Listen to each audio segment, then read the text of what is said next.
Back for episode 4. Today we're going to discuss a couple places where astrology is in the Bible.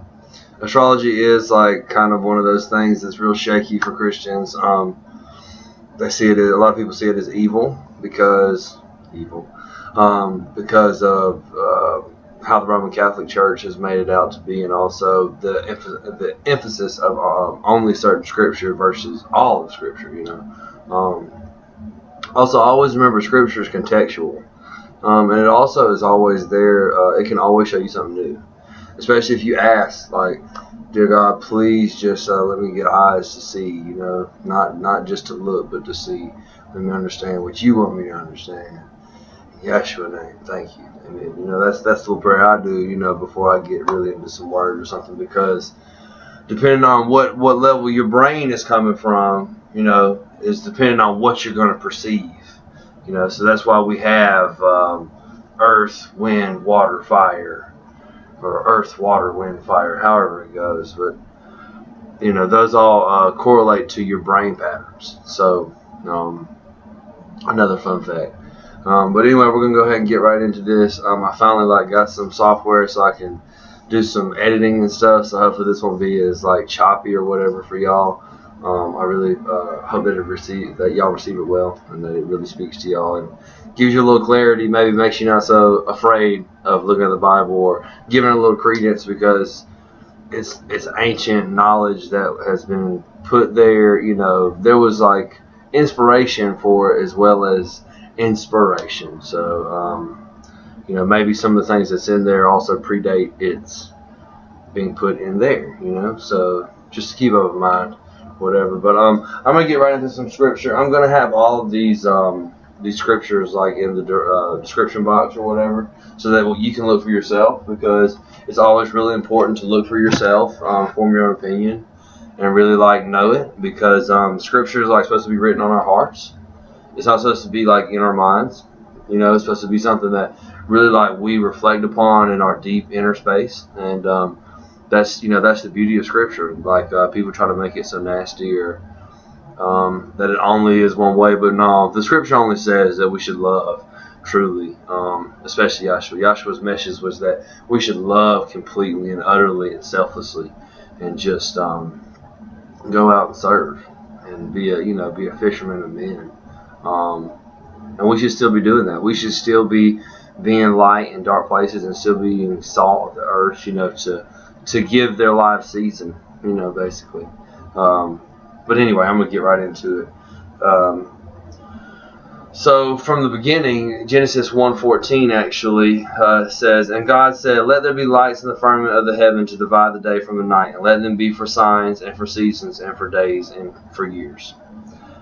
A little bit further it says, "And let them be for lights in the firmament of heaven to give light upon the earth, and it was so. And God made two great lights, the greater light to rule the day, and the lesser light to rule the night. He made the stars also. And God set them in the firmament of heaven to give light upon the earth, and to rule over the day and over the night, and to divide the light from the darkness. And God saw that it was good. And the evening and the morning were the fourth day." Very interesting thing there. How we keep track of time, if biblically it's not, it makes more sense the whole 12 a.m. thing to it being a new day, because kind of the evening and the morning are one day, and then the night and whatever that would be the next day. You know what I'm saying? Kind of confusing, but midday and night would be one, and then evening and morning would be one. Kind of. Anyway. Getting off track there. Alright, so the next scripture that I have is actually Joel 2:10. And it says, "The earth shall quake before them, the heavens shall tremble, the sun and the moon shall be dark, and the stars shall withdraw their shining." And this is in a lot of end times prophecy, there's a lot to do with stars. They're also used allegorically for other figures, archangels like Michael as Mars. There's a lot of different implications to that, so that could go really deep. But I'm trying to give you a basic understanding to see that if you are only told something one way, you'll only believe it one way. But if you will see something as the whole, you can form your own and a whole opinion versus a fragmented opinion from learning from puzzle pieces and scattered information and misinformation. So anyway, all right, so that was Joel 2:10. And then, read further into these, because read before and after, like the actual contextual basis is really important. And the third is from Amos. It's actually 5 and 8. And it says, "Seek him that maketh the 7 stars in Orion, and turneth the shadow of death into the morning, and maketh the day dark with night, that calleth for the waters of the sea, and poureth them out upon the face of the earth. The Lord is his name." And there's a lot in this chapter. Also, just these are the Old Testament prophetic chapters are really dynamic, and really something that I really highly recommend looking into. Like, a lot of people are New Covenant, Old Covenant kind of people, or they act like certain things don't apply to certain people and they do to others. And when there's no demarcation between Jew and Gentile, then it's kind of like, that all things are subject to apply to you. So it's better to know what not to do versus just be set in a mindset that you completely understand what God has laid out for you, because you probably don't. Matter of fact, you probably don't at all, for real. All right, now the next scriptures I have are Matthew 2:1-2 and Matthew 2:9-11. But this whole chapter, of course, would be something to look into, and what actually happened between Herod, and then how basically the leadership of the Jews, the leadership of the Romans passed Jesus back and forth a time, basically. Like, no, you kill him, because they both obviously were convicted about it. So I think that really speaks volumes in the whole story. But anyway, so Matthew 2:1 says, "Now when Jesus was born in Bethlehem in Judea in the days of Herod the king, behold, there came wise men from the east to Jerusalem," verse 2, "saying, Where is he that is born King of the Jews? For we have seen his star in the east and are come to worship him." Obviously, they would call this the Star of Bethlehem. So it's really hard to not have anything or say there's any bearing to having astrological knowledge knowing about stars when this was how the Magi came to worship Jesus, even in our own Bible. So, whatever. And then 9:10-11, "When they had heard the king, they departed, and lo, the star which they saw in the east went before them, till it came and stood over where the young child was. When they saw the star, they rejoiced with exceeding great joy. And when they were coming to the house, they saw the young child with Mary his mother, and fell down and worshipped him. And when they had opened their treasures, they presented unto him gifts, gold and frankincense and myrrh."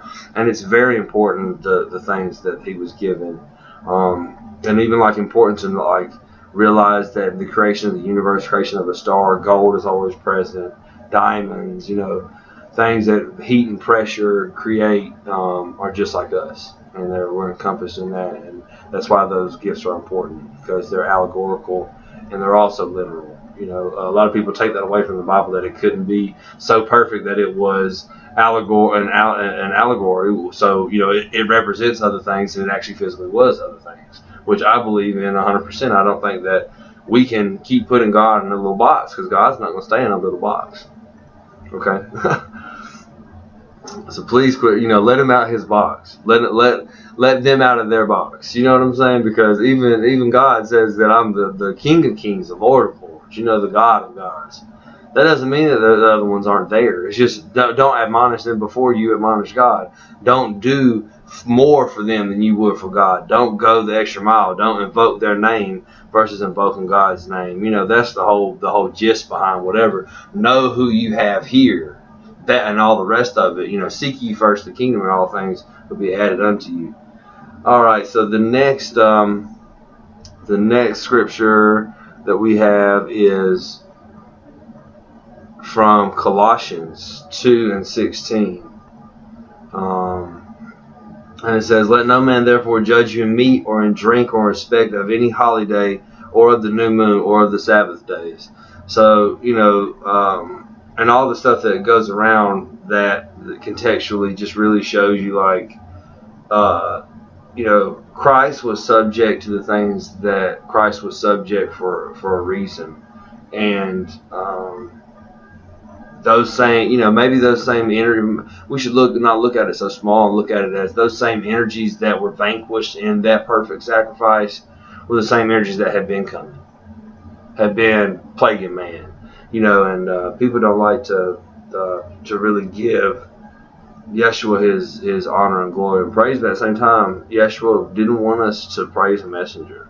He didn't want us to praise him. He wanted us to praise his Father and know that his Father was the creator of everything that was creation. Not necessarily the thing in the garden with us. Not necessarily. Maybe not. And last but not least, something out of Revelation. Revelation 6 and 12.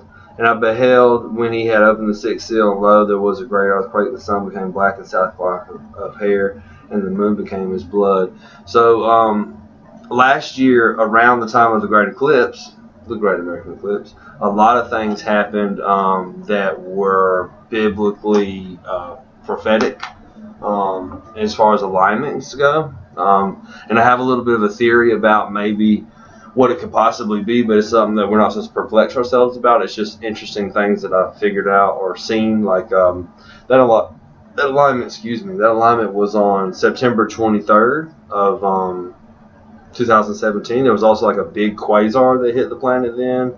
That's where all the neutrino studies and stuff are coming from. It was a quasar that hit that day. And there was also that alignment that is spoke of in Revelation that talks about the woman with 12 stars in her head, bearing the moon. And it says in the end that, the beast will be waiting to devour the child, and then that the stars, the beast will use his tail and throw a third of the stars to the ground or whatever. And it's interesting because the draconids are normally on or around October 8th every year. So let's say that alignment in a couple years maybe comes back around, which a lot of times they do, closely together versus, and then they'll have their return. But 2020, 2021 is going to be interesting if those alignments don't kind of sync up. If they do, it's going to be a very interesting time for somebody like myself that would care to maybe see a sign when it's coming, not just only be looking for that or not only be obsessive about that or etc., but actually pay attention, because, we can be sleeping, we can be walking around dead, or we can choose to live. And I choose life every day. I thank you for coming and joining me today. Of course, it's the spiritual plug, Redbeard, coming at you live. It's actually the 24th of October is the day of the full moon in Taurus, which is actually my moon. Holla. But I hope that this message reaches you well, and I hope that you'll stay tuned for next couple volumes or whatever. I'm really not going to stop. I have been a little stagnant, but now that I have actually started doing this, I'm not going to stop, whether nobody watched them. Just to say that, just to be able to tell and know in my heart that I had put my best effort forward, my best foot forward. But thank y'all so much. Have a blessed day, and come back and see me, okay? Thank you for coming.